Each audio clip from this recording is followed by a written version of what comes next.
ये तो यहाँ पे स्क्रीन हो रही है ना, ठीक है। तो बस अब क्या करो, यहाँ पे चैप्टर का नाम डाल दो,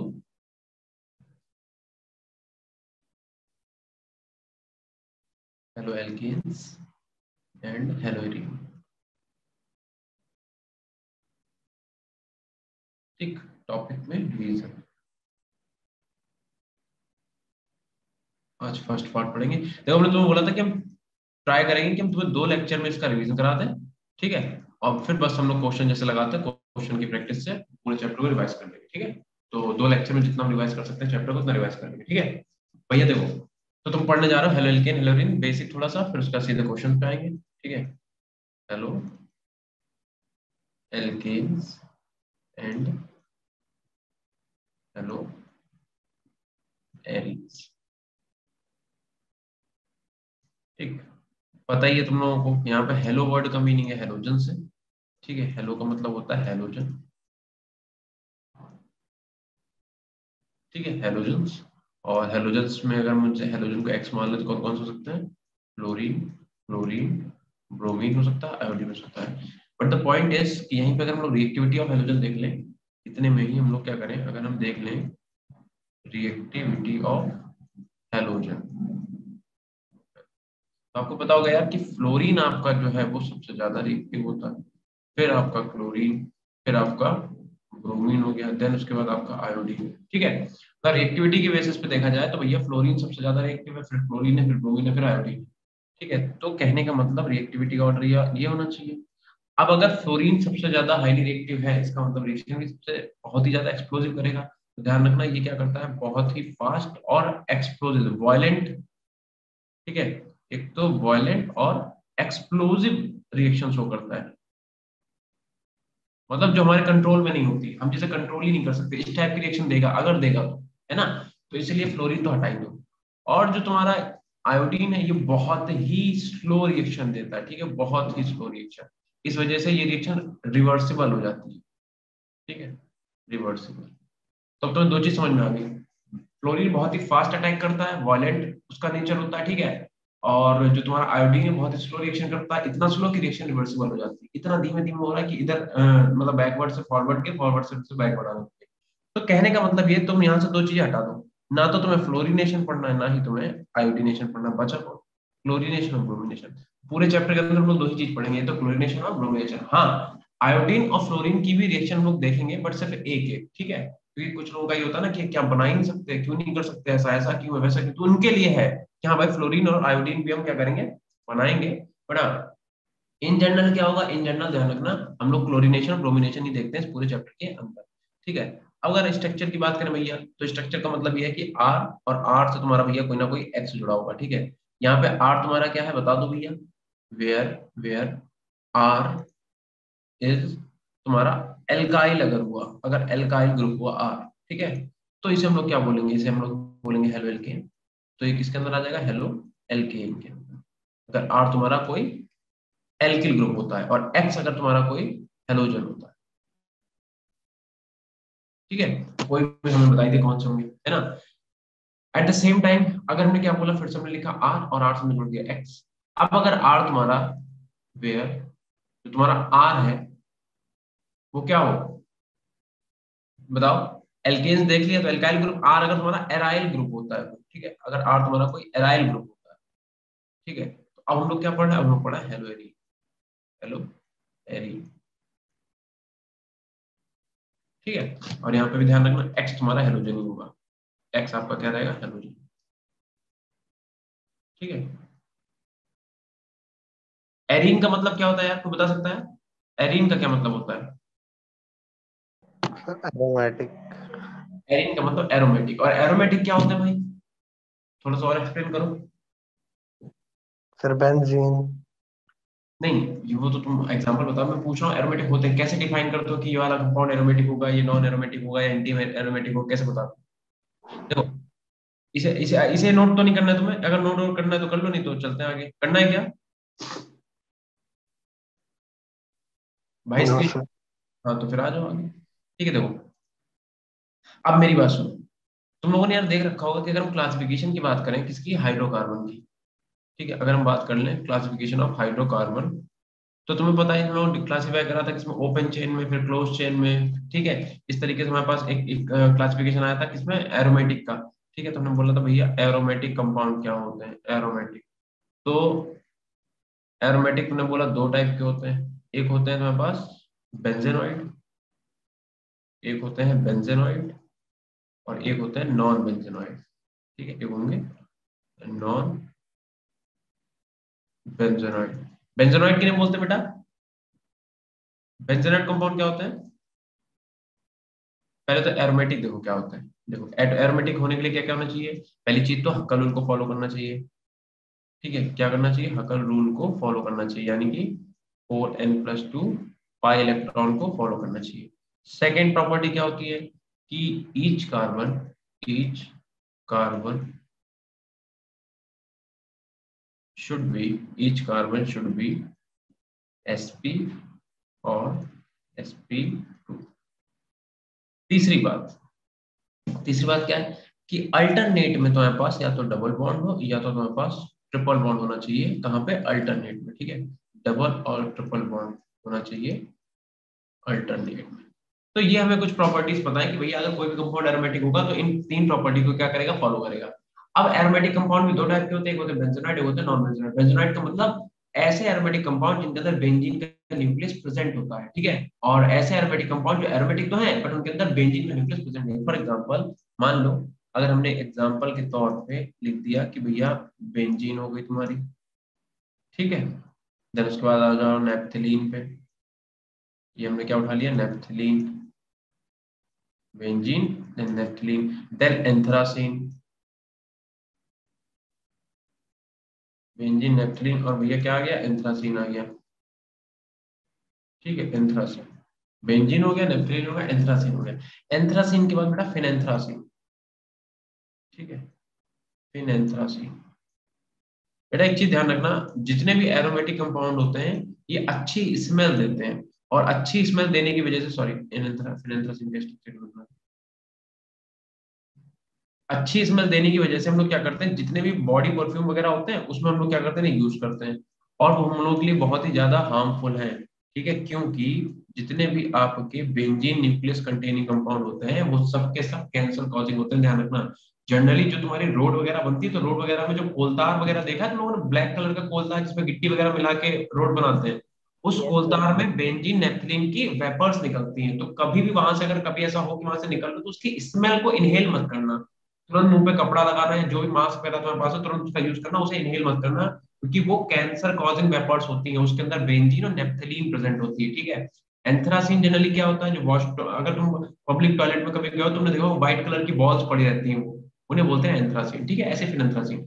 तो ये सब तुम्हारे एरोमेरा मतलब एरोमा, सॉरी, एरोमा मतलब अच्छी स्मेल को प्रोड्यूस करते हैं, इसलिए हम लोग क्या करते हैं, इनका यूज करते हैं परफ्यूम में। इसीलिए कभी बोला जाता है बॉडी परफ्यूम का यूज मत किया करो, अगर परफ्यूम लेते भी हो तो ऐसा वाला लो जो कपड़ों पे डालो, ठीक है।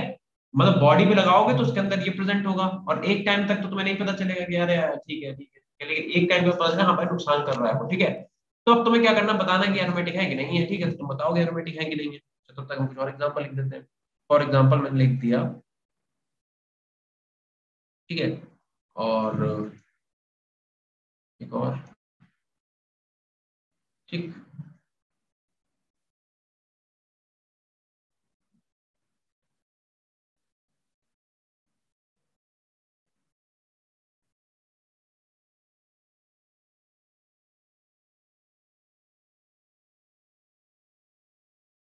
ठीक है, ये हो गया। और तुम ले लो,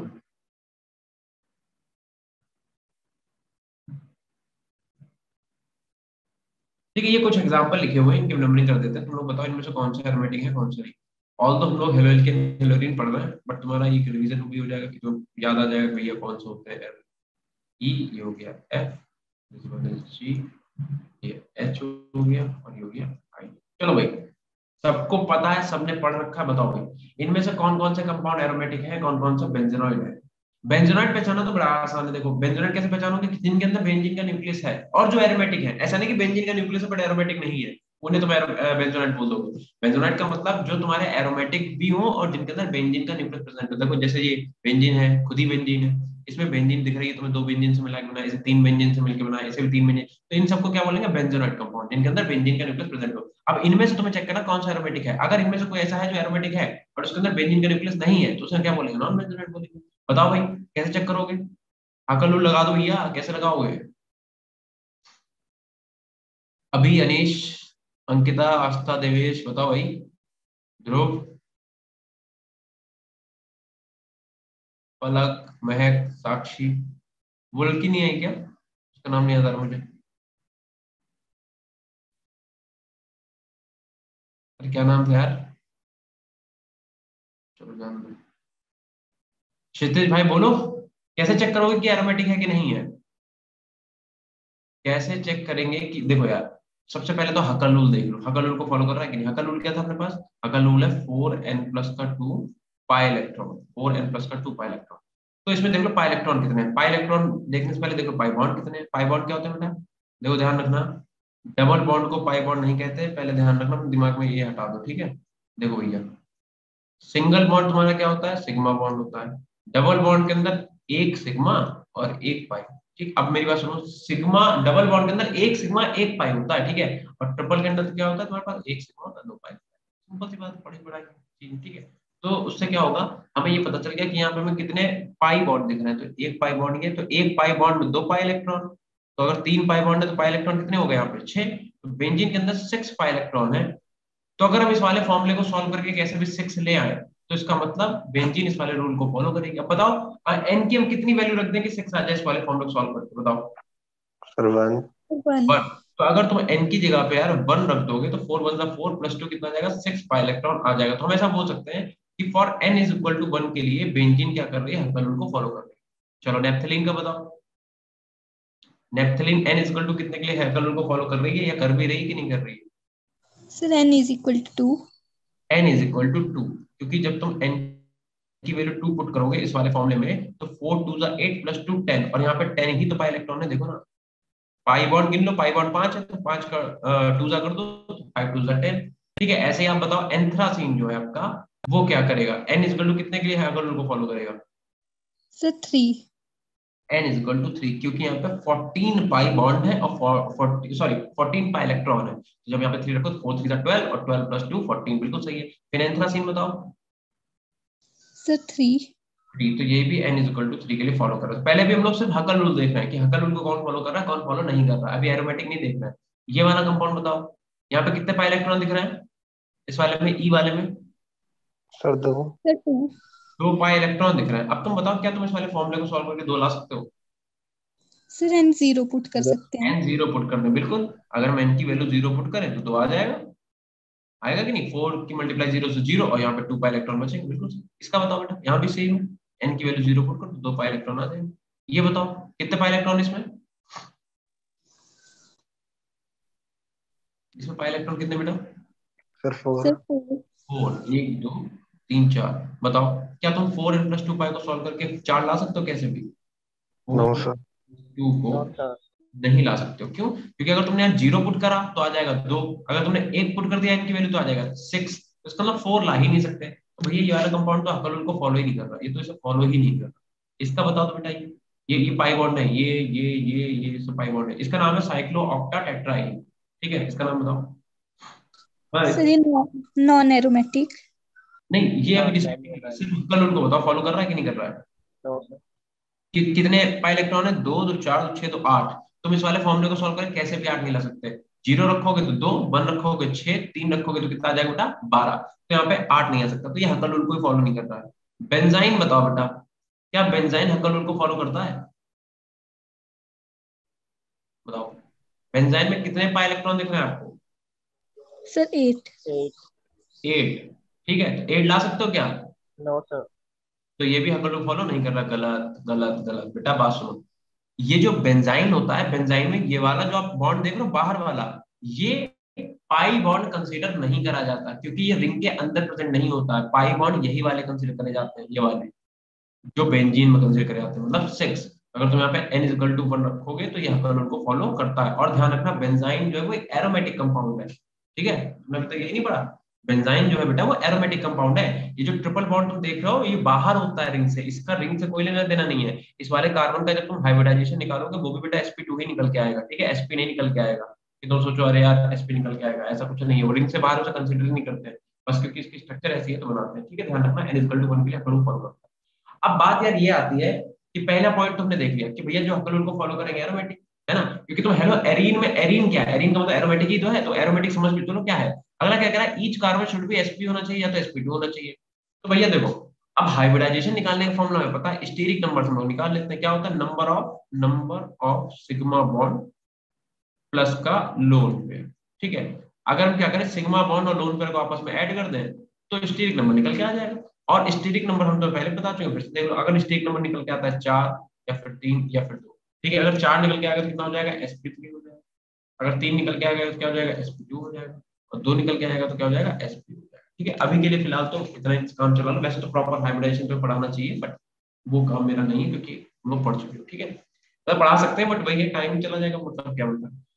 तो ये चीज है, ठीक है। अब हमें ये चेक करना है कि पहली बात तो होगी कि हाँ भैया पहला हकल रूल तुमने देख लिया कौन कर रहा है कौन नहीं कर रहा। दूसरी बात है, ईच कार्बन शुड बी या तो sp होना चाहिए sp2 होना चाहिए। तो भैया कैसे निकालेंगे, जरा देख लो एक बार, बेंजीन से चेक कर लेते हैं, चलो। या बेंजीन से क्या ही चेक करोगे, किसी और को उठा लेते हैं। चलो यार यही से कर लेते हैं। देखो यहाँ पे कार्बन प्रेजेंट है, सबको दिख रहा है। कितने बॉन्ड बना रहा है कार्बन, 1 2 3। कार्बन 3 बॉन्ड बनाता है क्या, नो कार्बन तो सर। टेट्रावेलेंट होता है। और तुम कार्बन नहीं पढ़ रहे हो, तुम हाइड्रोकार्बन पढ़ रहे हो। इसका मतलब चौथी इसकी वैलेंसी कौन पूरा कर रहा होगा, हाइड्रोजन पूरा कर रहा होगा। तो यहाँ पे कार्बन टोटल 4 बॉन्ड बना रहा है, 4 में से सिग्मा कितने हैं, सिंगल वाले सिग्मा है। जो डबल बॉन्ड होता है उसमें एक सिग्मा एक पाई होता है। तो देखो ये सिंगल है तो सिग्मा, ये वाला सिंगल है तो सिग्मा, ये डबल बॉन्ड आ गया तो उसमें एक सिग्मा होगा तो एक सिग्मा यहाँ से डालो, तो 1 2 3 सिग्मा। लोन पर कार्बन के पास होता नहीं, तो 3 सिग्मा अगर आएंगे तो हाइड्रोजन कितना हो जाएगा, sp2। यानी कि इस वाले कार्बन का हाइब्रिडाइजेशन कितना है, sp2। या फिर किसी भी कार्बन का हाइब्रिडाइजेशन निकालो कितना आएगा, sp2 आएगा। कहीं भी निकालो, फॉर एग्जांपल इसका निकालते हैं, जैसे इसका निकालते हैं। इसका देखो भैया, देखो 1 सिग्मा 2 सिग्मा और यहाँ पे डबल बॉन्ड है तो डबल में 1 सिग्मा होगा तो 3 सिग्मा, तो 3 सिग्मा आएगा तो क्या हो जाएगा, sp2, ठीक है। ध्यान रखना, तुम किसी का भी इसमें निकाल लो सबका sp2 ही आएगा। अब बात आती है कि ये वाला बेटा जो कार्बन है, ये वाला जो तुम्हारा मॉलिक्यूल है, ये n=0 के लिए हकल रूल को तो फॉलो कर रहा है। बट जरा इस वाले कार्बन को देखो, इस वाले कार्बन को जरा देखो ध्यान से, अलग कलर से देखो।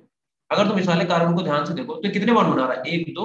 इसका मतलब इससे 2 हाइड्रोजन जुड़े होंगे, ऑब्वियस सी बात है, 4 वैलेंसी है तभी पूरी होगी। और चारों के चारों कैसे हो गए, सिग्मा बॉन्ड। अगर 4 सिग्मा है तो हाइड्रोजन कितना आ जाएगा, sp3 आ जाएगा। अब जब इस वाले कार्बन का हाइब्रिडाइजेशन sp3 आ गया, sp3, तो ये वाला क्राइटेरिया कंप्लीट ही नहीं कर रहा है। क्या कह रहा है, each carbon should be sp और sp2, या तो sp हो या तो sp2 हो। तो भैया ये तो हो ही नहीं सकता, ठीक है। तो ये हकल रूल को तो फॉलो कर रहा है बट ये एरोमेटिक नहीं है। क्यों, क्योंकि यहाँ पे हर कार्बन का हाइब्रिडाइजेशन sp2 नहीं है। देखो यार सीधी सी बात है, अगर कार्बन कार्बन के बीच में सिंगल है तो क्या हो जाएगा, sp3। अगर डबल होगा तो sp हो जाएगा। ऐसे याद रखो, कहीं पे अगर कार्बन कार्बन में डबल बॉन्ड है हमें आंख बंद करके लिख दो sp। और कार्बन का ट्रिपल बॉन्ड है तो कितना, सॉरी sp2, और कार्बन का ट्रिपल बॉन्ड है तो कितना हो जाएगा, sp हो जाएगा, ठीक है। तो ये तो पता ही है, छोटी छोटी बात है, ठीक है। चलो इन्हें एक बार हटाते हैं, ठीक। अरे भाई हट जाए, देखो हाँ। तो ये हो गया। अब इसका बताओ बेटा, ये वाला क्या तुम्हारा हकल इसे सेकंड क्राइटेरिया को कंप्लीट करेगा, ये वाला एफ वाला हकल उनको तो फॉलो कर रहा है। अभी बताओ ये एरोमेटिक कंपाउंड है कि नहीं है, नो सर। नहीं है। क्यों नहीं है, ए, कार्बोकेटाइन, कार्बोकेटाइन का बेटा हाइब्रिडाइजेशन कितना होता है, देखो अगर मैं तुम्हें यहाँ पे एग्जांपल दिखा दें, CH3 CH CH3, यहाँ पे कार्बोकेटाइन बना दें, जरा तुम इसका हाइब्रिडाइजेशन निकालो कितना होगा, कितने बार बना रहा है ये बेटा, 3 ही सिग्मा तो बना रहा है, और 3 सिग्मा बनाने कितना हो जाएगा, sp2। यानी कि सारे कार्बन का हाइब्रिडाइजेशन sp2 है। देखो डबल बॉन्डेड वालों का तो sp2 होता ही है, और कार्बोकेटाइन का हाइब्रिडाइजेशन कितना होता है, sp2 होता है, कोई दिक्कत नहीं। अब ये वाली क्राइटेरिया भी होगी, ये वाली क्राइटेरिया भी होगी। अब तीसरा वाला देखो, कह रहा है अल्टरनेट में डबल और ट्रिपल बॉन्ड होना चाहिए, अल्टरनेट में। तो क्या है, तुम्हें अल्टरनेट में डबल ट्रिपल बॉन्ड दिख रहा है, नहीं दिख रहा है। तो अगर नहीं दिख रहा है तो क्या होगा, ये एरोमेटिक कंपाउंड नहीं होगा। ये तीसरा क्राइटेरिया नहीं कंप्लीट कर रहा है, बाकी पहला तो सब कर रहा है। लेकिन अब मेरी बात सुनो, हमने क्या करा आपकी देखना, हम कह रहे हैं ये तुम्हारे कंपाउंड है, ये हो गया, और इस पे बेटा निगेटिव चार्ज, ठीक है। अब बताओ जरा, क्या ये एरोमेटिक होगा, क्या ये एरोमेटिक कंपाउंड होगा, बताओ। देखो इस वाले देखो, पहली बात तो 2 पाई बॉन्ड है, पाई बॉन्ड कितने हैं, पहली बात तो बता पाई बॉन्ड कितने हैं। यहाँ पे पाई बॉन्ड ध्यान रखना 4 है। क्यों, क्योंकि निगेटिव साइन अटैक करेगा यहाँ पे, ये निकल के आ जाएगा यहाँ पे, इसमें रिजोनेंस हो रहा ना। तो 4 पाई बॉन्ड है तो 4 पाई बॉन्ड हम ला ही नहीं सकते, तो इसका मतलब यहीं से हटा दो, ठीक। चलो तो बताओ पहली बात तो तुम्हें ये निकालना आ गया कि कौन से कंपाउंड एरोमेटिक होंगे, कौन से एंटी एरोमेटिक होंगे, कौन से नॉन एरोमेटिक होंगे, क्लियर है? Yes sir. अरे यस नॉन सर। बताओ, खाली इतना तो पता चल गया एरोमेटिक कंपाउंड है क्या एक्चुअल में। ठीक है, चलो एक सेकंड। ठीक है चलो, देखो तो हम लोगों ने क्या अभी तक पढ़ा था, हमने कहा था कि भैया देखो, अगर हमारे पास आर एल्काइल ग्रुप होगा तो हेलोएल्केन बोल देंगे, आर अगर हेलो मतलब एराइल ग्रुप होगा तो हम लोग हेलोएरिन बोल देंगे, ठीक है। अब जो तुम बनाओगे आर से एक्स जुड़ेगा, ठीक है। बेसिकली होगा क्या कि पहले हम लोग हेलोएल्केन को ही देख लेते हैं, तो आर से एक्स जुड़ेगा, तो ये एक्स कैसा बॉन्ड होगा, ये पोलर बॉन्ड होगा कि नॉन पोलर बॉन्ड होगा, जबकि तुम्हें पता है कि यहाँ पे एक्स जो है वो फ्लोरीन, क्लोरीन, ब्रोमीन और आयोडीन में से ही कोई ना कोई होगा। बताओ भाई, आर कैसा होगा तुम्हारा, पोलर की नॉन पोलर? सॉरी, आर के साथ ये जो बॉन्ड बना है ये कैसा होगा, पोलर होगा कि नॉन पोलर होगा? पोलर। पोलर होगा यार, इतना क्या सोचने वाली बात है इसमें, देखो भैया ये ज्यादा इलेक्ट्रोनेगेटिव है, इलेक्ट्रोनेगेटिव क्या करता है, इलेक्ट्रॉन को अपनी तरफ खींचता है, इस पे नेगेटिव, इस पे आ गया पॉजिटिव, सीधी सी बात, कोई मतलब ही नहीं बचा। ठीक है, अब हम तुमसे एक क्वेश्चन कर रहे हैं, अगर तुमने थोड़ा बहुत पढ़ रखा है चैप्टर तो तुम इस क्वेश्चन को कर लोगे बहुत आसान। तो बताना है कि आर एफ हो गया तुम्हारे पास, आर सी एल हो गया तुम्हारे पास, ठीक है, और आर बी आर हो गया तुम्हारे पास, और आर आई हो गया। सबसे ज्यादा पोलर बॉन्ड कौन सा है इनमें से, most polar bond, polar bond बताना है। ये तुम्हें चार दे रखे हैं, ए बी सी डी, ठीक है, इनमें तुम्हें बताना है मोस्ट पोलर बॉन्ड कौन सा होगा, बताओ। पोलर का मतलब, या फिर ऐसे ना लिखो मोस्ट पोलर ना लिखो, हाईएस्ट डाइपोल मोमेंट लिख लो तुम, ठीक है, इसमें लिख लो हाईएस्ट डाइपोल मोमेंट किसका हो, हाईएस्ट डाइपोल मोमेंट जो है वो किसका होगा। ठीक है, तुमसे क्वेश्चन पूछा कि बताओ हाईएस्ट डाइपोल मोमेंट किसका होगा, ऑप्शन ए, देखिए इसका आंसर आ गया है, ठीक है। और बताओ कौन बताना बेटा, सर यही बोल रहा था। ए ही होगा ना। ठीक है, तो हम्म। सिंपल सी बात थी कि आर से तुम्हारा जो एक्स जुड़ा हुआ है, और एक्स क्या है, ज्यादा इलेक्ट्रोनेगेटिव है, तो इलेक्ट्रॉन को ज्यादा अपनी तरफ खींचेगा, तो इस पे हाईली पॉजिटिव, इस पे हाईली पॉजिटिव, इस मतलब sorry highly negative, highly positive. यहाँ पे म्यू जो है वो जीरो नहीं होगा, म्यू कुछ ना कुछ होगा, और जो होगा वो सबसे ज्यादा होगा। ठीक है, तो सब लोग इसका यही आंसर बता रहे हैं बेटा, किसी माइंड में कुछ और चल रहा हो तो बोल दो, यही है ना आंसर बेटा, इसका ए यस सर। आंसर नहीं है, समझे। यही तो बात है कि तुमने बेसिक नहीं, तुम सीधे उठा के क्वेश्चन लगाने लग गए, तुम बेसिक नहीं पढ़ा तुमने। बेटा ए नहीं है, आर और एफ का बॉन्ड पोलर नहीं होता, सबसे ज्यादा पोलर बॉन्ड होता है आरसीएल का, समझे। मतलब डाइपोल मोमेंट सबसे ज्यादा अगर तुम लिखोगे म्यू जो है वो सीएल का सबसे ज्यादा होगा, फिर किसका होगा, फिर तुम्हारा भले ही एफ का हो जाए, ठीक है, भले ही नहीं होता ही है, फिर तुम्हारा बी आर का होगा, और फिर तुम्हारा होगा आई का। सबसे ज्यादा डाइपोल मोमेंट होता है क्लोरीन और आर का जो बॉन्ड बना उनके बीच में। ऑफकोर्स सर ये क्या नई थ्योरी आपने बता दी, नई थ्योरी नहीं बता दी, तुमने पढ़ा नहीं सही से। देखो आर एक तुम्हारा एल्काइल ग्रुप है कौन, तो अगर आर एल्काइल ग्रुप है तो बल्की ग्रुप होते हैं, आर जो होते हैं जनरली वो बल्की ग्रुप होते हैं, ठीक है। तो आर और क्या कहते हैं, ये तुम्हारा फ्लोरीन, अगर जब इनके न्यूक्लियस को आपस में जोड़ोगे तो ऐसा बॉन्ड बन जाएगा, ये इस टाइप का बॉन्ड बन जाएगा, ठीक है। अच्छा चलो ठीक है, दूसरी बात, आर तो इतना ही बड़ा रहेगा उसमें भी, क्लोरीन वाले में भी, और क्लोरीन लेकिन खुद में क्या है, एक बहुत बल्कि एटम है, बड़ा एटम, तो इनके न्यूक्लियस को जोड़ोगे तो ऐसे ये चिपका के रख दो, और तुम्हें बुरा लगेगा। ये तुम्हारे पास आर आर एक बल्कि एटम हो गया, और एक बार तुम्हारे पास ये सीएल आ गया, ये दोनों क्या है, बल्कि एटम, इनके न्यूक्लियस तुमने से जोड़ दिया। अब अगर तुम्हें नहीं पता तो हम बता दें कि बेटा जो डायपोल मोमेंट का फॉर्मूला होता है म्यू इक्वल टू होता है क्यू इंटू में डी, क्यू का मतलब चार्ज, डी का मतलब डिस्प्लेसमेंट, ठीक है। तो जिसमें चार्ज और मल्टीप्लाई, चार्ज और डिस्प्लेसमेंट ज्यादा होगा, मल्टीप्लाई उनका प्रोडक्ट ज्यादा होगा, वो उसका म्यू ज्यादा होगा। अब तुम्हें एक बात बताओ, चार्ज का मतलब क्या है, चार्ज का मतलब इलेक्ट्रोनिगेटिविटी नहीं, चार्ज का मतलब कितने यूनिट चार्ज है।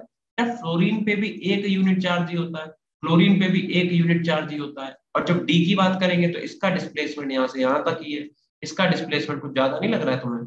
ये तुम्हारा आर है, ये तुम्हारा सीएल है, ये तुम्हारा आर है, ये तुम्हारा फ्लोरीन है, सबको पता है फ्लोरीन बहुत छोटा एटम होता है। जब तुम म्यू निकालोगे, इलेक्ट्रोनेगेटिविटी कोई शक नहीं है कि फ्लोरीन की ज्यादा है, कोई दिक्कत नहीं, होती ही है ज्यादा। बट जब तुमसे पूछा गया डायपोल मोमेंट पूछा गया तुमसे, और कुछ नहीं पूछा, तुम डायपोल मोमेंट कह रहा है, तो डायपोल मोमेंट बेटा निकालते क्यू इंटू डी से, बेटा एक सेकंड रुक जाना बस।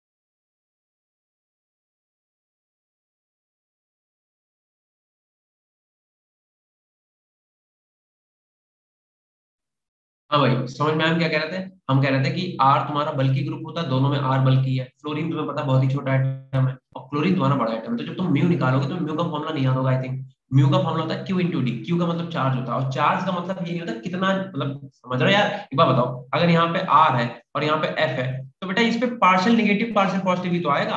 अगर तुम यहाँ पे आर के संग सीएल लगा दो तब भी पार्शियल निगेटिव पार्शियल पॉजिटिव। अरे खींचेगा तो एक ही यूनिट चार्ज। जो तुम्हारा यहाँ पे आर का इलेक्ट्रॉन होगा, खींचेगा तो उसी को, ये भी आर के इलेक्ट्रॉन को ही तो खींचेगा। वो बात अलग है कि ये ज्यादा खींच लेगा, है ना, ज्यादा अपनी तरफ रखेगा। बट डायपोल मोमेंट में ज्यादा कम से बताता हूँ ना, dipole moment formula Q into D. Q है कितना, एफ पे भी -1 ही है क्यू, सीएल पे भी -1 ही है क्यू। चार्ज तो माइनस का 1 यूनिट ही है ना। और तुम्हारे पास डिस्टेंस किसका ज्यादा है, आर और सीएल का डिस्टेंस ज्यादा, तो डी ज्यादा होगा तो इनका ओवरऑल मल्टीप्लाई ज्यादा नहीं आ जाएगा, तो तुम्हारा म्यू ज्यादा होता है किसका, आर सीएल का। बताओ समझ में आया। Yes yes sir. ये देखो ये छोटी छोटी चीजें हैं यार, और तुम पेपर देने जा रहे हो, हालांकि शर्म वाली बात है कि तुम अब ये सब पढ़ रहे हो, बट ठीक है, थोड़ा सा ध्यान रखो, चीजों को रटो नहीं। ठीक है, तुम लोगों का बेटा फर्स्ट अटेम्प्ट है सेकंड अटेम्प्ट है, तुम्हारा क्या कौन सा अटेम्प्ट है ये। सर फर्स्ट है। अबे तो फिर तुम इतना टेंशन में हो यार। अगर तुम पहली बार एग्जाम दे रहे हो फिर क्या इतनी चुल मची पड़ी जिंदगी में क्या? ठीक है, रिलैक्स होके पढ़ो, क्योंकि वही वाली बात, तुम लोग कब से पढ़ रहे हो बेटा, तुम्हारा यहाँ पे क्लास कब से चल रही है। सर दिसंबर। दिसंबर से। तो यस सर। दिसंबर जनवरी फरवरी मार्च अप्रैल, अभी क्या चल रहा, मई जून, मतलब 6-7 महीने हो गए हैं, इतने कम भी नहीं। तो दिसंबर जनवरी फरवरी मार्च अप्रैल मई जून, जून ही तो चल रहा है, सर। जुलाई में तो यस।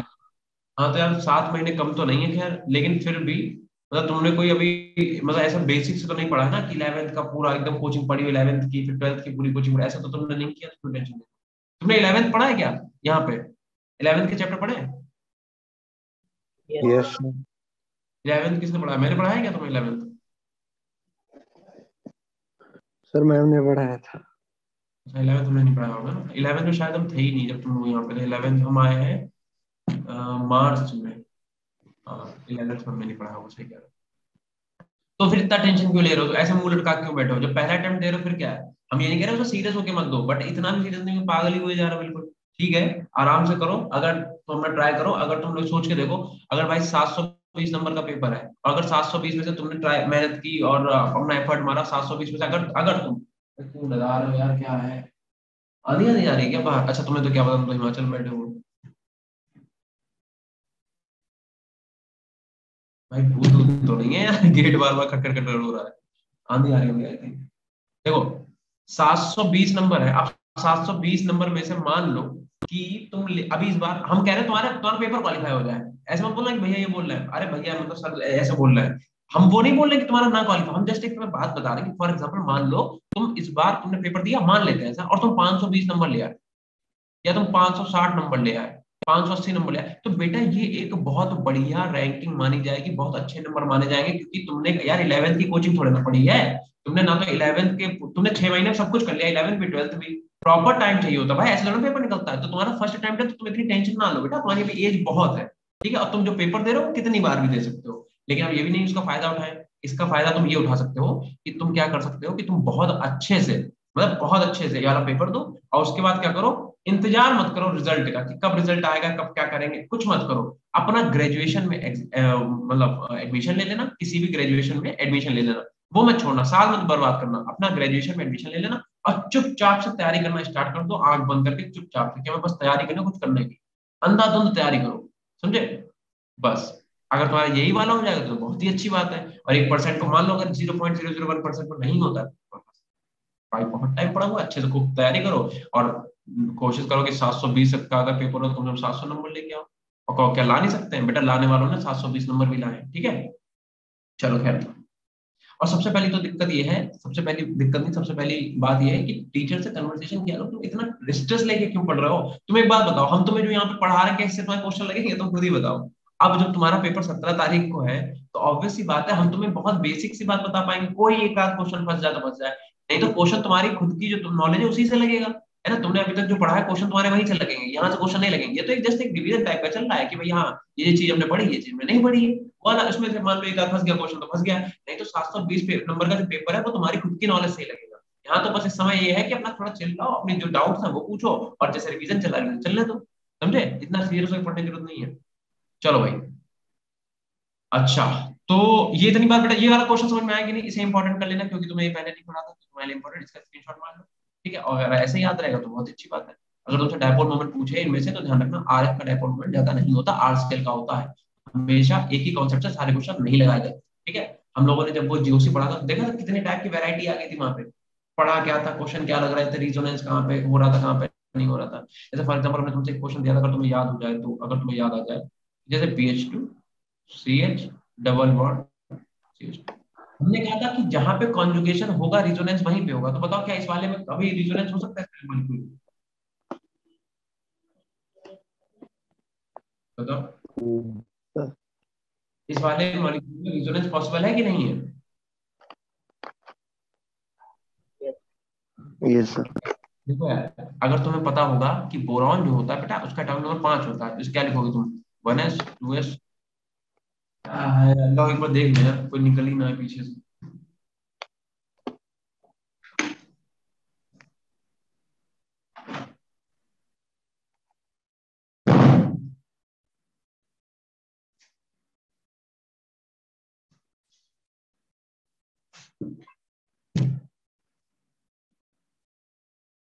आंधी आंधी आ रही है यार बाहर।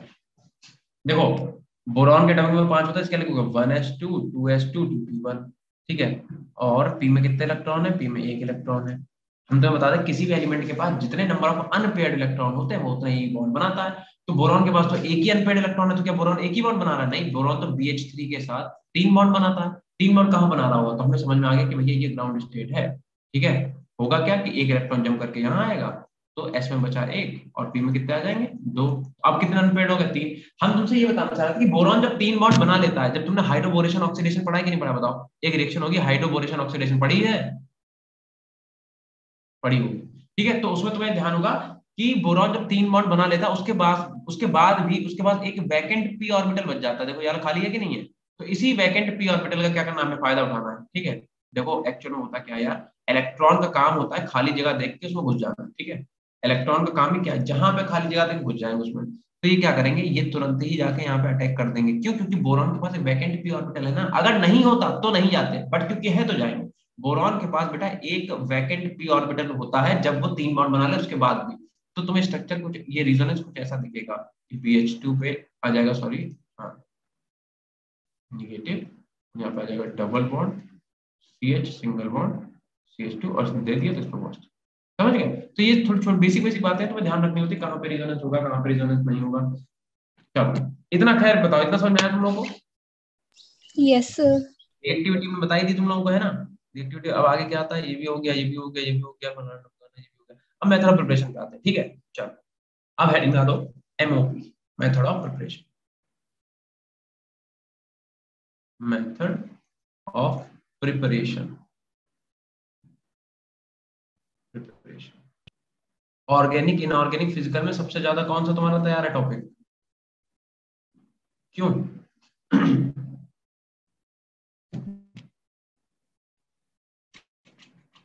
एक तो तुम लोगों को पढ़ाना मतलब अपने सिर पे वो मारना, कुछ भी बोल भाई। इतना तो यार डिप्रेस हम अपने गेट के एग्जाम के लेके नहीं हो जितना तुम नीट के एग्जाम को लेके हो रहे हो। गेट के एग्जाम तो उसके लिमिटेड मेरे पास वो है कि हाँ सर इनऑर्गेनिक। इनऑर्गेनिक, इनऑर्गेनिक तैयार है? अच्छा, ऑर्गेनिक कर लो यार, क्योंकि ऑर्गेनिक में बहुत क्वेश्चन आने वाले हैं, पता है तुम्हें भी हमें भी।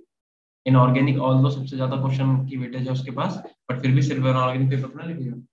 आजकल पता क्या है, आजकल एक तो मेरी एक आदत है कि हमें सुनना बहुत अच्छा लगता है। जैसे हम स्टोरीज, हमें नॉवल वगैरह पढ़ने में मजा नहीं आता, बुक्स पढ़ने में मजा नहीं आता, हमें सुनने में बड़ा मजा आता है। तो हम स्टोरीज वगैरह बहुत सुन रहे हैं। तो आजकल हम वैसे, हमने 2-3 भूत की स्टोरी, 2-3 नहीं बहुत ही सुन रखी है, तो भूत की स्टोरी वगैरह सुन रखी है। कभी हम यहाँ बैठे पीछे से दरवाजे खट खट खट खट आवाज हो रहा है, तो वही स्टोरी याद आ गई। चल मैं थोड़ा प्रिपरेशन अरे थोड़ा चिल पाओ यार, क्या तुम लोग इतना मान सीरियस होकर बैठो? चलो तुम्हें स्टोरी सुना है पहले, पहले तुम आज एक स्टोरी सुनो, भाड़ चूल हो जाए। पेपर तो यार ऑब्वियस सी बात, हम तुम्हें क्या बोल रहे हैं, हम तुम्हें पूरा एक एक चीज यहाँ पे लिख के दिखाएंगे नहीं। हो सकता है 3-4-5 लेक्चर में कोई एक टॉपिक ऐसा फंस जाए जो तुमने ना पढ़ा, उसका तो अगर आ जाएगी बहुत अच्छी बात। इतना स्ट्रेस लेके नहीं करा जाता। तुम्हें एक स्टोरी सुनाते हैं। शायद तुमने सुन भी रखी हो, हमने भी सुनी, यूट्यूब से सुनी मैंने। तो स्टोरी का नाम है रूम नंबर 112। ठीक है, थोड़ी सी डरावनी स्टोरी है बट ठीक है, क्या कर सकते। एक होता है बच्चा, ठीक है, एक लड़का होता है जिसका नाम होता है रोहित। जैसे तुम लोग एंट्रेंस एग्जाम की तैयारी कर रहे हो, ये भी एंट्रेंस एग्जाम की तैयारी करता है, और अपने स्टेट का इसे जो बेस्ट कॉलेज होता है इंजीनियरिंग के लिए वो मिल जाता है। ठीक है, इसके जो भी जहाँ पे रहता था ये, आई डोंट नो कहाँ रहता था, तो आईआईटी का जो भी बेस्ट कॉलेज होता है इसके स्टेट का, वो इसे मिल जाता है एंट्रेंस एग्जाम के बाद। अब उस कॉलेज में कैंपस में एक रूम था जिसका नंबर था 112, और उसके लिए अलग अलग अफवाह फैला रखी थी लोगों ने कि भैया कि इस रूम में बड़ी हॉरर स्टोरी होती है, ऐसे करके मतलब बहुत सारी अफवाहें फैला रखी थी कि हॉन्टेड रूम है, ये वो फलाना ढुकाना, ऐसे करके बता रखा था। ठीक है, तो रोहित जो है वो साइंस का स्टूडेंट था, जैसे तुम साइंस के स्टूडेंट हो, तो इसका ये सब मानता नहीं था, ये भूत वगैरह ये सब चीजें मानता नहीं था, कहता भैया ऐसा है हम नहीं मानते। तो जब ये आईआईटी गया, ठीक है, तो ऐसा होता था कि जिसे भी ये रूम दिया जाता था वो क्या करता था, रूम छोड़ के भाग जाता था, या कुछ भी उसे कुछ कुछ अनयूजुअल चीजें वहां पे दिखती थी वो भाग जाता था रूम छोड़ के।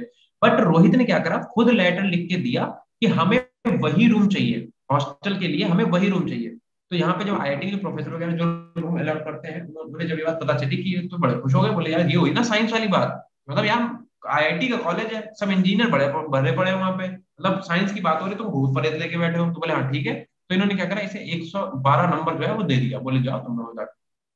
ठीक है, आराम से भैया पूरे दिन का थका आ रहा था, गया रूम में तो जैसे ही रूम के पास गया, सुनते रहना बहुत ध्यान से, ये रूम था, इसका नंबर था 112। जैसे रूम के पास ही गया तो रूम का दरवाजा अपने आप ही खुल गया।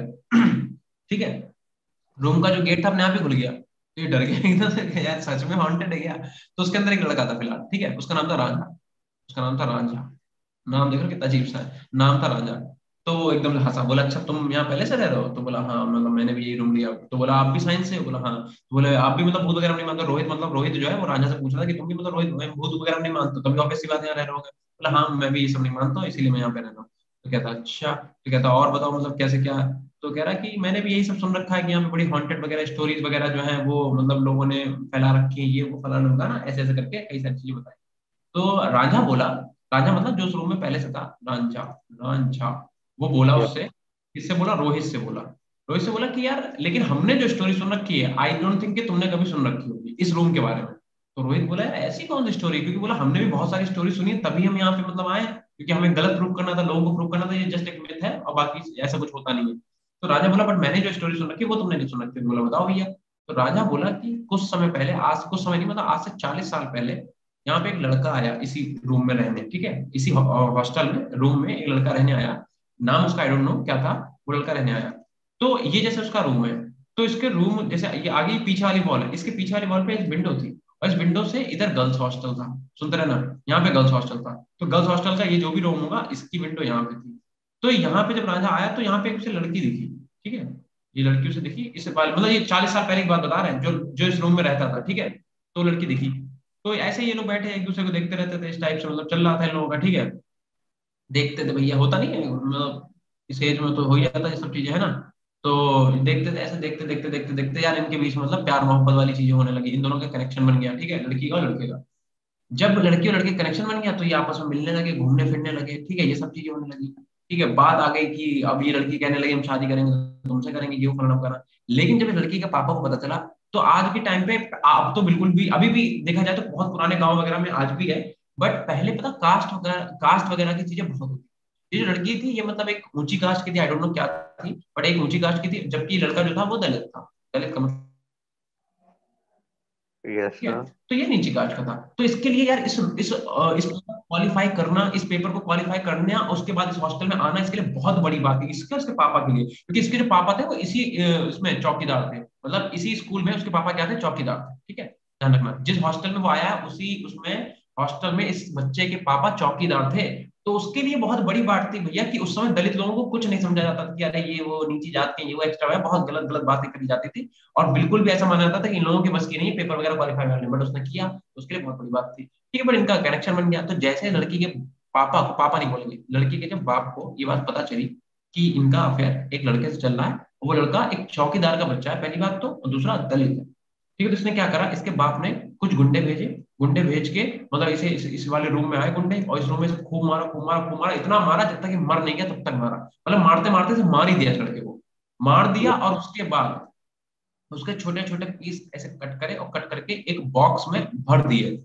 तो रांझा बोला रोहित से कि जिस बॉक्स पे तुम्हारा ऐसे पैर लग रहा है, जिस पे तुम पैर लगाए खड़े हो, वो उसी बॉक्स में उसके टुकड़े रखे थे उन्होंने। एकदम रोहित घबरा गया यार, पैर उसने पीछे करके, क्या यार स्टोरी बता दी तुमने।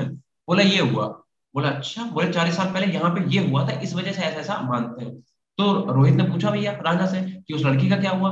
बोले लड़की की, उसके जो बाप थे उन्होंने क्या करा, कहीं और शादी कर दी, और शादी करने के बाद क्या हुआ कि लड़की ने भी फांसी लगा ली और वो भी मर गया।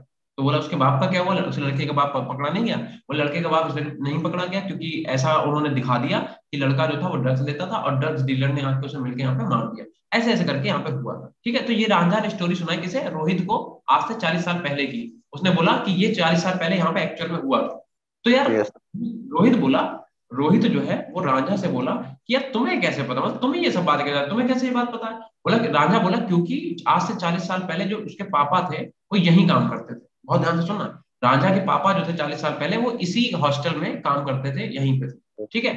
अच्छा, तो रोहित बोला कि यार तुम्हारे पापा यहीं, वो एकदम शौक है, तुम्हारे पापा यहीं थे। बोला हाँ। तो ऑब्वियसली बात है, फिर तो तुम स्टोरी सही सुना रहे होगे। बोला चलो ठीक है। तो मतलब उसने, मतलब क्योंकि अब दोनों नास्तिक थे, नास्तिक का मतलब ना तो भगवान को ना मानते ना भूत को मानते, तो उनके लिए तो ये कोई बड़ी बात थी नहीं। तो रोहित कुछ ज्यादा डरा नहीं, बोला ठीक है ठीक है, 20 स्टोरी सुनी उससे नहीं डरे, इससे क्या डरे। बोले ठीक है चलो। तो हुआ क्या कि राजा बोला कि तुम खाना खाने चलोगे, तो ये राजा, ओ सॉरी, रोहित बोला राजा से खाना खाने चलोगे, तो बोला कि यार मेरा तो पेट भरा हुआ, मैं तो खा चुका, तुम जाओ खा लगे। तो रोहित गया मेस में खाना खाने गया। रोहित अपना बढ़िया मेस में गया खाना खाने। ठीक है। खाना खा के लौटा जब रोहित, तो रोहित जब खाना खा के वापस लौटा तो कमरे में राजा था नहीं। ठीक है, कमरे में राजा नहीं था। तो उसने सोचा कि कहीं गया होगा, है ना। तो अब रोहित यार पूरे दिन का थका हुआ था, अपने शहर से वहां आया था, अब सामान वामान लेके बहुत थक गया था। तो रूम में एक ही बेड पड़ा हुआ था। ठीक है, पूरे रूम में एक ही बेड था, उस पे आके ऐसे सो गया। ठीक है, सो गया। जैसे ही रोहित सो रहा था, वो बहुत गहरी नींद में सो गया, रांझा अभी तक रूम में नहीं था। सडनली रात में 3 बजते हैं और इसकी एकदम से आंख खुल जाती है, इसकी, रोहित की। ठीक है, रोहित की यस आंख। तो इसे जो है अजीब अजीब सी आवाजें सुनाई पड़ती हैं। ठीक है, यहाँ पे वही विंडो दिखती है इसे। ठीक है, जो उसने बताई थी। तो उसे लगा कि यार हमने आज स्टोरी सुनी, हो सकता है इस वजह से दिमाग में ऐसा चल रहा हो। बट फिर भी ये उठता है और जाके देखता है, तो वहां पे उसे यहाँ पे एक परछाई दिखती है, एक लड़की की। और लड़की कैसी, प्रॉपर, जो उसका क्या कहते हैं, नहीं शादी वाला गेटअप होता है, वो क्या पहनते हैं शादी में, लहंगा चुन्नी टाइप का ना, वो पूरा गेटअप। और आवाजें भी आ रही होती, छन छन छन छन, और चूड़ियों के कट कट के ऐसे आवाजें भी आ रही होती है। ठीक है, तो यहाँ से देखता है इसे। ठीक है। अब ये लड़की बड़ी सुंदर दिख रही होती है। ठीक है, दूर से दिख रही होती है। लड़की धीरे धीरे विंडो की तरफ आने लगती है। अभी क्योंकि लड़का है ना, तो लड़का यार ऐसे तो भाग जाएगा भूत, तो वो लड़की पहले देखे या भूत पहले देखो, देगा सुंदर लड़की तो क्या कुछ बात ही बन जाए, वो उसके दिमाग में ये चल रहा था। लड़की जैसे जैसे पास में आती आती आती आती आती आती आती है, तब तक उसे उसका एक्चुअल चेहरा दिखना चालू होता है। एक्चुअल चेहरा कैसा था, पूरा चेहरा जला होता है, ऐसे खाल लटक रही होती है इस टाइप से। अब ये डर जाता है कि तो भाई ये क्या चक्कर है। ठीक है, बट डर जाता है, बट ऐसे कहते हैं गिग्गी बन गई, गिग्गी बन गई मतलब वो कुछ बोलना चाह रहा था, भागना चाह रहा था, भाग ही नहीं पाता। ठीक है, और ये लड़की आती है और ऐसे विंडो पे लाके, जो जो खिड़की होती है उस पे लाके अपना फेस ऐसे करके रख देती है। अब रोहित जो है, मतलब देख के पागल हो गया, उसके मुंह से आवाज नहीं निकल रही, अपनी जगह से हिल नहीं पा रहा। ठीक है, और फिर होता क्या है कि ये जो चुड़ैल होती है ये चिल्लाना चाह रही होती है, पर वो चिल्ला नहीं पा रही होती है। तो रोहित देखता है कि वो बोलना चाह रही है पर बोल नहीं पा रही, उसके मुंह से आवाज नहीं निकल, खूब तेज चीख रही है पर चीख नहीं, उसे आवाज नहीं सुनाई दे रही। सडनली क्या होता है, एकदम चिल्लाती बहुत तेज, आ करके बहुत तेज चिल्लाती है। और उसी समय क्या होता है कि इसका जो एक होता है ना, एक होता है सबकॉन्शियस माइंड, एक होता है कॉन्शियस माइंड। इसका कॉन्शियस माइंड एकदम से काम में अपने इसे होश में लाता है और ये भागता है बहुत तेजी से। जब यहाँ से निकल रहा होता है गेट से, तभी देखता है कॉर्नर में राजा बैठ के एकदम बहुत ऐसा करके डरा हुआ, राजा बैठा हुआ था। राजा भी बहुत ज्यादा डर गया होता है। तो एकदम से गेट से क्या करता है, निकल के बाहर भागता है। ठीक है, और जाके बाहर भाग के एकदम से जो है वहां पे जाके जो भी चौकीदार वगैरह होते हैं उन्हें बताता है। चौकीदार बोलते हैं कि क्या तुमने देख लिया जेबू फलाना का ना। चौकीदार कहता है कि अरे तुम तो यार 112, तुम तो कहते, हम साइंस के स्टूडेंट डरते नहीं, जेबू फलाना, जरा सी बात पे तुम आज किसी ने सुना दी स्टोरी, डर गए। कहता नहीं नहीं, हम मैं भी डर गया, मैं मतलब रोहित जो था वो बोला मैं भी बहुत डर गया, और रांझा भी वहां पे छुपा बैठा हुआ, उसे बचाओ फटाफट, वो भी बहुत ज्यादा डर गया। क्या रांझा, कहता कौन रांझा। तो कहता है कि वही रांझा जो मेरा रूम पार्टनर है। बोला भैया तुम्हें जो रूम अलाउड करा गया वो सिंगल बेडेड रूम है, मतलब उसमें एक ही बेड है। तो यार इसका कॉन्शियस माइंड से याद दिलाता कि यार बात तो सही है कि उस पूरे कमरे में बेड तो सिंगल ही था, तो रांझा अगर वहां होगा तो सोएगा कहाँ, उसने इस बात पे तो ध्यान नहीं दी। तो बोला कौन रांझा, तो कहते यार रांझा मतलब वही जो वहां पे था। तो एक्चुअल में ये भाग के फिर से वहां गया, तो इसने जो मंजर वहां पे देखा, उसने पता क्या देखा कि ये जो, जब रूम में एंटर हुआ तो इसे जो रांझा मिला था, वो रांझा वही लड़का था जो 40 साल पहले इस रूम में मार दिया गया था। और उस लड़के ने क्या करा था, अपनी रियल स्टोरी से बताई थी कि यहाँ पे ऐसा ऐसा हुआ। और उसके बाद भी रोहित नहीं डरा और ना डर के यहाँ से गया। ये थी रियल स्टोरी। तो इससे तुम्हें क्या समझ में आया बताओ, इस स्टोरी से तुम्हें समझ में क्या आया? और ये रियल स्टोरी बेटा, हाँ, इसके ऊपर एक मूवी भी बनी है बट उसे नाम दिया गया रूम नंबर 404। इसके ऊपर एक मूवी बनी, चाहो तो तुम देखना, उसे नाम दिया गया 404, बट इसमें एक्चुअल में 112 है। क्या समझ में आया इस मूवी से तुम्हें, स्टोरी से? सर प्यार जिंदगी बर्बाद करता है। नहीं, ये सब नहीं समझ में आया। बात ये है कि बेटा अगर गॉड है, अगर लोगों को गॉड को मानने वाले लोग हैं तो घोस्ट भी कहीं ना कहीं लाई करते हैं, ठीक है? या फिर अगर पॉजिटिव एनर्जी होती है तो बेटा नेगेटिव एनर्जी भी होती है, ठीक है? Moral of the story is कभी भी किसी भी चीज को प्रूव करने की जरूरत नहीं है। अगर कोई तुम्हें ऐसे चैलेंज बोल दे कि रात में 12 बजे तुम्हें ऐसे जाके शमशान में जाना है और प्रूव करो कि वहां भूत नहीं होते, नहीं, तो किसी को भी छेड़ने की जरूरत नहीं है। अगर तुम नहीं भी मानते हो तो तुम मत मानो, ठीक है? हम भी नहीं मानते, ठीक है? हम तो सही बता, स्टोरी वगैरह सुनते जरूर, बट मैं भी नहीं मानता हूँ, ये रियल स्टोरीज है, बट उसके बाद भी हम नहीं मानते हैं। लेकिन जिस दिन मेरा आमना सामना होगा हम भी मान जाएंगे। तो मोरल ऑफ द स्टोरी, अगर तुम्हें कोई बात पता भी है तो तुम अपने तक उसे रखो, उसे प्रूव करने की जरूरत नहीं है। क्योंकि ये सब चीजें करने से क्या होता है, कुछ लोग होते हैं ना डेयरिंग होते हैं, खासकर लड़के, लड़कियां तो बहुत सीधी सी होती है, उन्हें मतलब नहीं होता। लड़के नहीं होता डेयरिंग, हम रात में 12 बजे शमशान में जाएंगे, रात में पेड़ पे बैठ जाएंगे, या फिर क्या कहते हैं, हम ये सब गलत प्रूफ करेंगे, ऐसा कुछ नहीं होता, भगवान नहीं होता, भूत। तो ये सब करने की कभी भी जरूरत नहीं है, क्योंकि तुम्हारे साथ कब कौन सा ऐसा हादसा हो जाएगा इन सब चीजों के चक्कर में कि तुम्हें होश भी नहीं रहे क्या कर दिया तुमने, ठीक है? तो कभी भी अगर कोई बात तुम सुनो भी तो तुम उसे सुन के अपने पास रखो, ये नहीं कि तुम उसे गलत प्रूव करने की कोशिश करो, ये करो वो करो। अगर पॉजिटिव एनर्जी सराउंडिंग में है तो बेटा नेगेटिव भी होती है, ठीक है? अगर गॉड को मानना तो घोस्ट भी होगा, ऑब्वियस सी बात है। हम लोग इतने बड़े दुनिया में, अर्थ में रह रहे हैं जहां पे अभी तक ये नहीं पता चल पाया है कि डायनासोर मरे कैसे, हम लोग एकदम से कैसे पैदा हो गए, तो कितने साल, और तो हम लोग अब जितना साल हम लोगों ने भी जिया, डायनासोर ने इसका 4 गुना साल जिया था तब वो मरे। कभी हम लोग कुछ खुद की चीजें नहीं क्लियर है, क्योंकि इसलिए कभी भी कोई भी तुम्हारा दोस्त, यार दोस्त तुमसे डेयर करेंगे ऐसा करो, वहां पे चल के प्रूव करेंगे, ये सब करने की जरूरत कभी भी नहीं है, ठीक है? चल, फिलहाल तो अब आ जाओ हम लोग किस पे आ गए, मेथड ऑफ प्रिपरेशन पे। फिर से एक बात तुम्हें याद दिला दें, मेथड प्रिपरेशन में तुम रिएक्शन कराओगे किससे? क्लोरीन से और ब्रोमीन से, क्योंकि तुम्हारा फ्लोरीन बहुत एक्सप्लोसिव होता है और आयोडीन भैया इतना धीमा होता है कि वो रिवर्सिबल रिएक्शन शो कर देता है, ठीक है?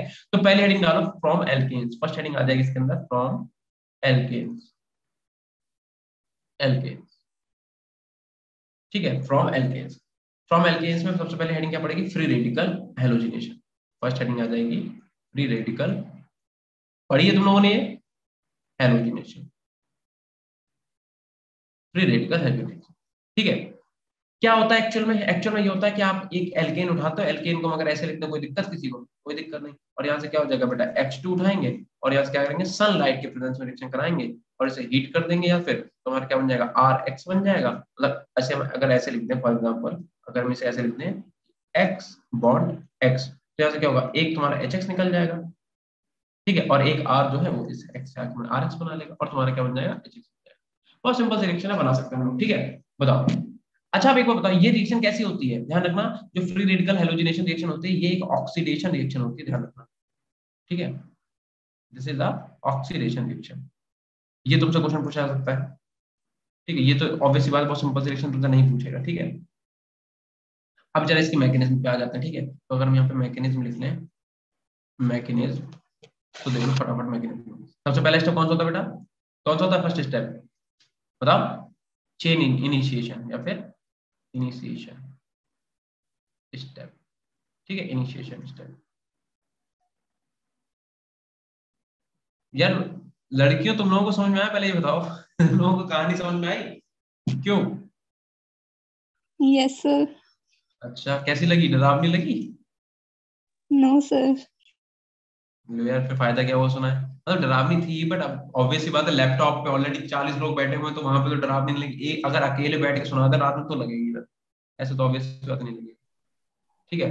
देखो, तो ऑब्वियस सी बात है, चेन इनिशिएशन का मतलब क्या है कि क्लोरीन के पास एक इलेक्ट्रॉन है, एक इलेक्ट्रॉन इसके पास आता है। बॉन्ड फ्यूजन कितने टाइप का होता है? बॉन्ड फ्यूजन होता है 3 टाइप का, हम लोग यूजन देख चुके हैं। एक होता है होमोलिटिक, होता है हेटेरोलिटिक, दो टाइप का, सॉरी, होमोलिटिक और हेटेरोलिटिक। तो यहाँ पे होमोलिटिक बॉन्ड क्लीवेज हो जाएगा, तो इसका मतलब इसका इलेक्ट्रॉन लेके ये चला जाएगा, इसका इलेक्ट्रॉन लेके ये चला जाएगा, यही तो होगा। क्यों? क्योंकि भैया सीधी सी बात है कि यहाँ पे रेडिकल का फॉर्मेशन होगा, यहाँ पे क्या होगा, 2Cl रेडिकल आपके बन जाएंगे सीधे सीधे, ऐसा हम मान सकते हैं। अच्छा, अब होगा क्या? अब दूसरा स्टेप क्या होता है? दूसरा स्टेप होता है प्रोपेगेशन स्टेप, प्रोपेगेशन स्टेप। तुम लोगों को भी आती होंगी स्टोरियां, क्यों? घर पे को सुनाता है दादी वगैरह? तो देखो अब क्या होगा, अब होगा ये कि जो तुम्हारे पास हेलो एल्केन तुमने उठाया है, जैसे हम लोग CH4 को अगर ऐसे लिखते हैं कि H और A, अब इसका रेडिकल क्या करेगा, इसे खा लेगा, इसका रेडिकल जैसे इसे खाएगा तो होगा क्या, तुम्हारे पास CH3 रेडिकल बन जाएगा यहाँ पे और तुम्हारे पास HCl अलग निकल जाएगा, निकलेगा कि नहीं। फिर क्या होगा थर्ड में, टर्मिनेशन स्टेप, ठीक है, या फिर टर्मिनेशन नहीं, थर्ड स्टेप अभी नहीं आया। अब क्या होगा, इसी टाइप के कई सारे रेडिकल जो, अब जैसे CH3 रेडिकल क्या करेगा, CH3 रेडिकल जो है वो Cl से फिर से रिएक्शन करके इसके Cl को खा लेगा, तो यहाँ से क्या होगा CH3Cl बन जाएगा। इस टाइप से क्या होता है हमारे पास हेलोएल्केन का फॉर्मेशन होता जाता है, ठीक है। फाइनली क्या होता है, फाइनली जो थर्ड वाला होता है प्रोपेगेशन, उसमें क्या होता है कि तुम्हारा CH3 रेडिकल और तुम्हारा CH3 रेडिकल ये आपस में मिलकर क्या करते हैं, फिर से एथेन का मॉलिक्यूल C2H5 बना लेंगे, ठीक है। या फिर क्या होता है Cl रेडिकल जो होगा तुम्हारा, ठीक है, 4 बना लिखो उसे, ठीक है। यहाँ पे क्या हो जाएगा Cl रेडिकल तुम्हारा हो गया, फिर से Cl रेडिकल हो गया, ठीक है। ये क्या करेंगे, फिर से आपस में रिएक्शन Cl2 बना देंगे, ये तुम्हारा प्रोपेगेशन स्टेप होगा। तो फाइनली हमें यहाँ पे रुक जाना है यहाँ पे, ठीक है, कि भैया अगर हमें हेलो एल्केन का फॉर्मेशन करना तो कैसे करेंगे। तो सीधी सी बात, आप क्या करो, एल्केन का हेलोजिनेशन कर दो, ठीक है। नॉर्मली हमें क्या करना है, एल्केन्स का हेलोजिनेशन कर देंगे और हमें हेलो एल्केन का फॉर्मेशन हो जाएगा, ठीक है। ये उसकी मैकेनिज्म होगी। एक बार जल्दी से देखो फिर आगे चलते हैं।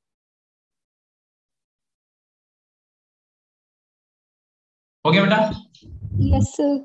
अच्छा अब एक चीज देखो, तुम्हें कैसे पता चलेगा कब कौन सा अमाउंट बनेगा। जैसा फॉर एग्जांपल अगर रिएक्टेंट की कंसंट्रेशन यहाँ पे लिखते हैं और यहाँ पे लिखते हैं प्रोडक्ट प्रोडक्ट, ठीक है। देखो यार, तो तुम्हें यहाँ पे तो कुछ बातें बेटा याद करनी पड़ेंगी। जैसे तुम्हें क्या याद रखना पड़ेगा, देखो जैसे तुम्हें ये याद रखना पड़ेगा कि अगर मान लो हमने क्या करा, यहाँ पे मॉलिक्यूल लिया CH4, ठीक है, यहाँ पे हमने ले लिया Cl2 और हमने जो CH4 लिया हमने इसकी कंसंट्रेशन हाई रखी, ठीक है, और Cl2 की कंसंट्रेशन में रखी लेस, तो प्रोडक्ट क्या बनेगा, ठीक है। दूसरी बात, अगर तुमने CH4 की कंसंट्रेशन कैसे रख दी लेस और Cl2 तुमने ज्यादा अमाउंट में ले लिया हाई में, तब प्रोडक्ट क्या बनेगा। तो बताओ भैया, इस वाले केस में प्रोडक्ट क्या बनेगा, इस वाले केस में प्रोडक्ट क्या बनेगा, बताओ। अगर आपने CH4 ज्यादा अमाउंट में लिया और Cl लिया कम अमाउंट में, तो क्या बनेगा बताओ। या फिर अगर आपने CH4 कम अमाउंट में लिया, Cl2 ज्यादा अमाउंट में लिया, तब क्या बनेगा। इसी टाइप की रिएक्शन आएंगी यार, ये थोड़े ना पूछ देंगे तुमसे कि भैया ये वाली रिएक्शन बताओ। ये तो एक मेथड कॉन्सेप्ट है कि इस टाइप से रिएक्शन होगी, ये थोड़े तुमसे पूछा जाएगा, तुमसे ये पूछा जाएगा क्वेश्चन। अब बताओ कि अगर मैं CH4 का कंसंट्रेशन एक्सेस अमाउंट में CH4 लिया, Cl2 लिया लेस अमाउंट में, या फिर CH4 लिया लेस अमाउंट में, Cl2 लिया एक्सेस अमाउंट में, बताओ क्या बनेगा। ध्यान रखो, अगर तुमने CH4 का एक्सेस अमाउंट लिया और Cl लिया लेस अमाउंट में, तो सिंपली एक H हट के यहाँ पे एक Cl लग के CH3Cl का फॉर्मेशन हो जाएगा, सिंपली कोई दिक्कत नहीं होगी। बट अगर तुमने CH4 कम अमाउंट में लेके Cl2 की एक्सेस कर दी, तो तुम्हारा CCl4 का फॉर्मेशन हो जाएगा, ठीक है। तो तुम्हारा क्या बन जाएगा, CCl4 बन जाएगा। कब बनेगा, देखो ऐसे, अगर तुमने यहाँ पे CH4 लिया और तुमने इसकी बेटा रिएक्शन करा दी Cl2 से, और हम क्या बोले Cl2 तुम एक्सेस फॉर्म में ले रहे हो, एक्सेस फॉर्म में, तो होगा क्या, यहाँ से एक H एक यहाँ से Cl, यहाँ से HCl निकलेगा कि नहीं बताओ। तो यहाँ पे क्या बनेगा, CH3 बनेगा और Cl बनेगा। अब क्योंकि तुमने Cl2 एक्सेस फॉर्म में लिया, नहीं Cl2 और भी होगा, फिर से क्या होगा, H अभी भी यहाँ पे, तो एक H यहाँ से एक Cl यहाँ से, फिर से एक Cl निकलेगा। फिर यहाँ पे H कितने बचेंगे, एक H 3 थे, एक निकल के कितना बचेगा CH2, Cl एक पहले से ही था, एक और आ गया Cl, कितना जाएगा CH2 Cl2, फिर से क्या होगा Cl2 आ जाएगा। क्यों, क्योंकि तुमने Cl2 एक्सेस फॉर्म में लिया यार, क्या हो जाएगा यहाँ पे CHCl3, इसे क्या बोलते हैं क्लोरोफॉर्म। ये वही है जो पिक्चर में दिखाते हैं, कैसे नाक रखते हैं एकदम बेहोश जाता है, ऐसा कभी होता नहीं है, ठीक है। कोई भी अगर तुम ड्रग को इंजेक्ट करते हो बॉडी में, ना तुरंत थोड़े ना ऐसा कर देगा। ऐसा कभी हुआ कि दारू किसी ने पी हो, ऐसा एक पैक अंदर, जैसे तारक मेहता हम देखते हैं कि पोपटलाल ने ऐसे ग्लास में ना ऐसे करके एकदम से थोड़े ना होता है। कोई भी दवाई लोगे, केमिकल लोगे, उसे बॉडी में घुलते घुलते ब्लड में डिसॉल्व होते होते टाइम लगता है। अगर तुम्हें एनेस्थीसिया का भी इंजेक्शन लगता है ना किसी का, उसे भी बेटा 1 से 1.5 मिनट लग जाता है बेहोश होने में, तुरंत नहीं होता है कि एनेस्थीसिया ऐसे दिखाया उसे कि भैया देखो जितना लगने जा रहा है, मैंने कहा हाँ लगा लो, ऐसे लगा है, ऐसा नहीं होता, ठीक है। तो ये क्लोरोफॉर्म है। अभी भी यार यहाँ पे एक H है, तो अगर तुमने अभी भी इसकी रिएक्शन Cl2 से करा दी, क्योंकि Cl2 तो एक्सेस फॉर्म में है, तो वो जब तक निचोड़ नहीं देगा तब तक रिएक्शन करेगा। एक H यहाँ से फिर से निकलेगा, एक Cl और निकलेगा, तो HCl, और यहाँ पे क्या बन जाएगा CCl4 कार्बन टेट्रा क्लोराइड, ठीक है। तो ये इसकी मैकेनिज्म है, कैसे बनेगा, तो ये ऐसे बनेगा, ठीक है। ध्यान रखना, अगर तुमने CH4 को एक्सेस अमाउंट में रखा, मतलब तुम्हारा मेथेन मॉलिक्यूल ज्यादा अमाउंट में और Cl तुम्हारा कम अमाउंट, तो तुम्हारा CH3Cl बन जाएगा, कोई दिक्कत नहीं है। और अगर तुमने CH4 को बेटा लेस अमाउंट में रखा, CH4 तुमने कम अमाउंट में रखा और Cl2 तुमने ज्यादा अमाउंट में रखा, तो तुम्हारा CCl4 का फॉर्मेशन होगा। क्लियर है इतना? Yes sir. Yes sir. तो बेटा ये छोटी छोटी बातें हैं, बट तुम्हें पता होनी चाहिए। अब मान लो तुम्हें ये आती है, तुम्हें ये पूरी मैकेनिज्म भी आती है, तुम्हें रिएक्शन भी पता है कि हेलोजिनेशन, फ्री रेडिकल हेलोजिनेशन होता क्या है, बट तुम्हें ये बातें अगर तुम्हें नहीं जानते तो तुम प्रोडक्ट कैसे बनाओगे। कहीं तुम CH3Cl बना के चले आओगे, कहीं CCl4, पता चले बनना चाहिए CCl4 बना के चले आओगे, ठीक है। चलो अच्छा, दूसरी बात यार, एक चीज और तुम्हें ध्यान से समझा देते हैं बहुत कायदे से। देखो, जो तुम्हारे पास Cl2 होता है, ठीक है यार, ये तुम्हारी सेलेक्टिव रिएक्शन नहीं देता, ध्यान रखना, कभी भी ये सेलेक्टिव रिएक्शन नहीं शो करेगा, ठीक है, नहीं शो करेगा, शो करेगा। जबकि तुम्हारा जो Br2 होता है यार ये सेलेक्टिव रिएक्शन शो करेगा, शो करेगा। इसका मतलब क्या होगा बेटा, बताएगा कोई? ये जो दो लाइनें लिखी इनका क्या मतलब हुआ कि Cl2 जो है सेलेक्टिव रिएक्शन नहीं शो करेगा और Br2 जो है सेलेक्टिव रिएक्शन शो करेगा। इसका क्या मतलब हुआ? इसका मतलब देखो ये हुआ, जवाब नहीं देते यार तुम लोग। देखो जरा, इसका मतलब ये हुआ कि फॉर एग्जांपल हमने एक रिएक्शन तुम्हें बताई, हमने कहा CH3 और इससे एक H लगा हुआ है, ठीक है, और एक CH3 इधर है और एक CH3 जो है वो यहाँ, ठीक है। चलो हमने क्या करा, इसकी रिएक्शन करा दी बेटा Cl2 से। दूसरा हमने क्या करा, हमने फिर से इसी कंपाउंड को उठा लिया, CH3 C, एक H ये है, एक H, CH3 हो गया, एक CH3 ये हो गया, और इसकी रिएक्शन में करा दी Br2 से। तो सेलेक्टिव और नॉन सेलेक्टिव का मतलब क्या होता है? देखो Cl2 तुम्हारा नॉन सेलेक्टिव रिएक्शन देता है, इसका मतलब ये क्या कर सकता है, ये तुम्हारा इस वाले H को भी बेटा हटा सकता है, और जो CH3 का एक H है, देखो अगर इसे हम ऐसे लिखते हैं कि CH2 यहाँ पे लिखा रहता है, इसका एक H यहाँ पे लिखते हैं, ठीक है। तो ये क्या करेगा, ये तुम्हारा जो Cl2 है ये इस वाले H को भी हटा सकता है जो इस वाले कार्बन से लगा है, और इस वाले H को भी हटा सकता है। इसका मतलब यहाँ पे दो प्रोडक्ट बनेंगे, कौन कौन सा?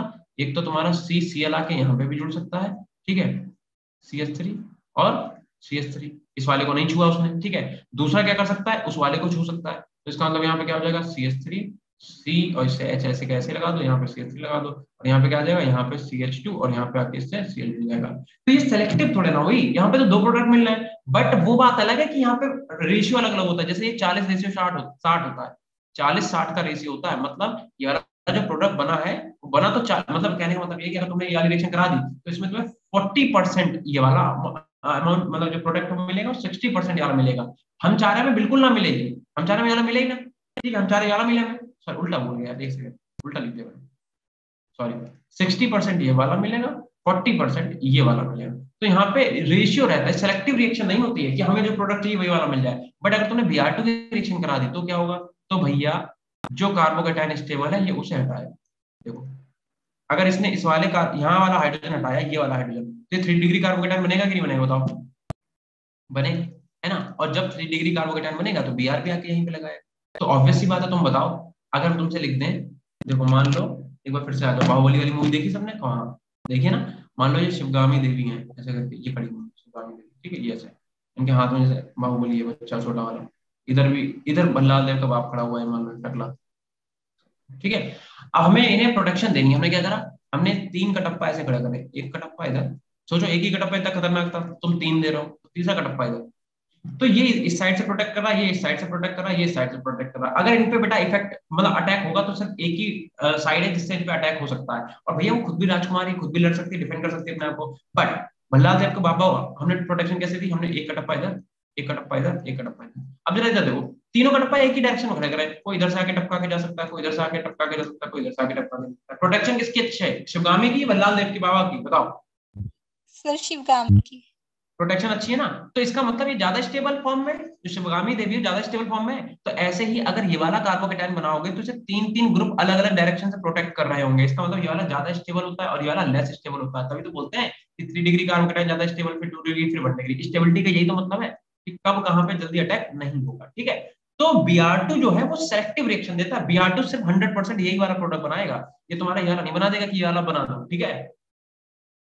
जबकि Cl2 अगर तुमने रिएक्शन करा दी तो तुम्हारा ये भी बनाएगा और ये भी बनाएगा। तो ये एक पॉइंट बेटा इंपॉर्टेंट है, याद रखना, ठीक है, कि तुम्हारा जो Cl2 है वो सेलेक्टिव रिएक्शन शो नहीं करता है, Br2 तुम्हारा सेलेक्टिव रिएक्शन शो करता है। क्या कहा आपने, समझ में आया कुछ?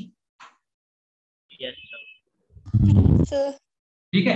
अब जैसे तुम लोग चैप्टर पढ़ चुके हो तो तुम लोगों की बात पता होगी, बट फिर भी हमने एक बार तुम लोगों को रिकॉल करा दी कि जो Cl2 है वो सेलेक्टिव रिएक्शन शो नहीं करेगा। Cl2 से तुम जब भी रिएक्शन कराओगे तो इस टाइप का प्रोडक्ट बनेंगे दो। रेशियो कितना मतलब नहीं, हम तो चाह रहे बिल्कुल ना बने, हम चाह रहे बने ही ना, फिर भी वो 40% बना, 40% एक बहुत बड़ा अमाउंट है यार। जबकि Br2 क्या करेगा, 100% आपको यही वाला प्रोडक्ट बना के देगा जो स्टेबल होगा, और ये अनस्टेबल वाला भी बना के दे रहा है। तो इसे बोलते हैं सेलेक्टिव और नॉन सेलेक्टिव, ठीक है। चलो पीछे आ जाओ, पीछे में क्या बोला था, हमने कहा था रिएक्टेंट की कंसंट्रेशन पे भी ध्यान रखना। अगर कहीं पे कोई रिएक्शन फॉर एग्जांपल तुमसे कह रहा है, मान लो तुमसे कह रहा है कि CH4 और इसकी रिएक्शन हम करा रहे हैं किससे, Cl2 करा रहे हैं, ठीक है, और यहाँ पे कुछ ऐसे मतलब यहाँ पे कुछ भी दिया हुआ नहीं है, और तुमसे कह रहा है कि ये हमने एक्सेस फॉर्म में ऐसे ले रखा है, और तुम्हें 4 ऑप्शन दे देगा कि ABCD बताओ क्या बने, ठीक है। दूसरी बात तुमसे कहेगा कि भैया देखो CH4 है, Cl2 है, और Cl2 तुम्हारा एक्सेस फॉर्म में, ठीक है, 4 ऑप्शन देगा, बताओ क्या बने। या फिर एक बात और बताते हैं यार तुम्हें, मान लो ये CH4 है, ठीक है, और ये तुम्हारा Cl2 है, और कह रहा है कि यहाँ पे एच न्यू दे दिया, एच न्यू, ठीक है, कहेगा बताओ प्रोडक्ट क्या बने। तो ये तो तुम पढ़ ही चुके हो कि अगर बेटा एक्सेस फॉर्म में CH4 तो क्या होगा, सीधी सी बात है, Cl की इतनी औकात नहीं है कि वो आके इस पे ज्यादा कुछ कर पाए, है ना, सारे हाइड्रोजन निकाल पाए, एक हाइड्रोजन दे दे भैया, एक हाइड्रोजन ले जाओ, तो यहाँ से HCl निकल जाएगा, ये प्रोडक्ट बनने कोई दिक्कत नहीं। अगर ये Cl2 ज्यादा अमाउंट में CH, तो तुम्हें पता है CCl4 बनेगा, पूरी मैकेनिज्म देख चुके हैं, पीछे देख लो, है ना, हम लोग इसकी पूरी मैकेनिज्म भी पीछे यहाँ पे देख चुके हैं, ये लिखी हुई कहाँ गई, ये लिखी हुई है, ये पूरी मैकेनिज्म लिखी हुई, ठीक है, हम लोग देख चुके CCl4 कैसे बनेगा, बड़ा भी पता है CCl4 बनेगा, ठीक है, तो ये प्रोडक्ट है, यही आपका मेजर रहेगा, ठीक है, मेजर प्रोडक्ट ही बनेगा, यहाँ पे मेजर प्रोडक्ट ये वाला बन जाएगा, ठीक, कोई दिक्कत नहीं, है ना, मेजर माइनर की तो मतलब बात ही नहीं है, बट हाँ टोटल में बनेगा। अब देखो यहाँ पे ना तो तुम्हें CH4 का अमाउंट लिखा है कि एक्सेस है कि लेस है, ना तो Cl2 का लिखा है, अब बताओ ये रिएक्शन कैसी होगी, क्या बनेगा प्रोडक्ट यहाँ पे,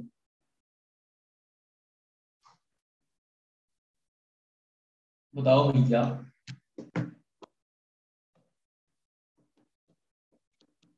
यार यहाँ पे CH4 की चलेगा क्या तुम लोग, अरे 22 लोग बैठे हैं यार, बताओ ना भाई, बोलते नहीं हो। अगर CH4 के नीचे कुछ लिखा है क्या कि एक्सेस होगा या लेस अमाउंट में होगा, कुछ नहीं लिखा है, Cl2 के नीचे कुछ लिखा है, नहीं लिखा है, आप बताओ क्या बनेगा, पहला वाला प्रोडक्ट बनेगा कि दूसरा वाला प्रोडक्ट बनेगा, बताओ। सर पहला तुक्का मार रहा है तुम लोग, पहला वाला, बेटा पहला वाला नहीं बनेगा, दूसरा वाला बनेगा CCl4, क्योंकि हेलोजिनेशन अगर कभी भी तुमने सनलाइट के प्रेजेंस में करा दी तो ये बहुत ज्यादा हो जाता है, मतलब तुम्हें Cl2 को फिर एक्सेस अमाउंट में लेने की जरूरत भी नहीं है, समझे, अगर तुमने Cl2 करा दी in the presence of HNu, HNu का मतलब सनलाइट, तो सनलाइट में हेलोजिनेशन वैसे ही बहुत फास्ट होता है, बहुत ज्यादा एक्सेस में होता है हेलोजिनेशन, तो अगर तुमने Cl2 के नीचे एक्सेस नहीं भी लिखा है, इसके नीचे एक्सेस नहीं भी लिखा और तुमने यहाँ पे HNu कर दिया, तो बेटा बनेगा यही CCl4 ही बनेगा, वो सब जितने भी क्लोरीन इस मॉलिक्यूल के अंदर जितने हाइड्रोजन है सबको निचोड़ फेंकेगा, सबको निकाल लेगा बाहर, ठीक है, क्योंकि यहाँ पे HNu लिखा हुआ है, हेलोजिनेशन HNu मतलब सनलाइट की प्रेजेंस में बहुत ज्यादा होती है, ठीक है। दूसरी बात, मान लो कहीं पे लिखा हुआ है CH4 और यहाँ पे लिखा हुआ है Cl2 और कुछ नहीं एक्सेस वगैरह दिया और यहाँ पे लिखा हुआ है डार्क, यहाँ पे लिखा है dark। अब बताओ कौन सा प्रोडक्ट बनेगा, सो फर्स्ट। फर्स्ट वाला, ठीक है। अब यहाँ पे क्या बन जाएगा, यहाँ पे CH3 क्योंकि तुम्हें अगर एक बात पता है कि HNu की प्रेजेंस में तो ये वाला बनेगा, तो ऑब्वियस सी बात है अगर डार्क कह रहा है तो इसकी और इसकी रिएक्शन करा के तुम CO2 तो निकाल नहीं दोगे, ऑब्वियस सी बात है, प्रोडक्ट तो यही बनेगा फिर ले देके, समझ गए।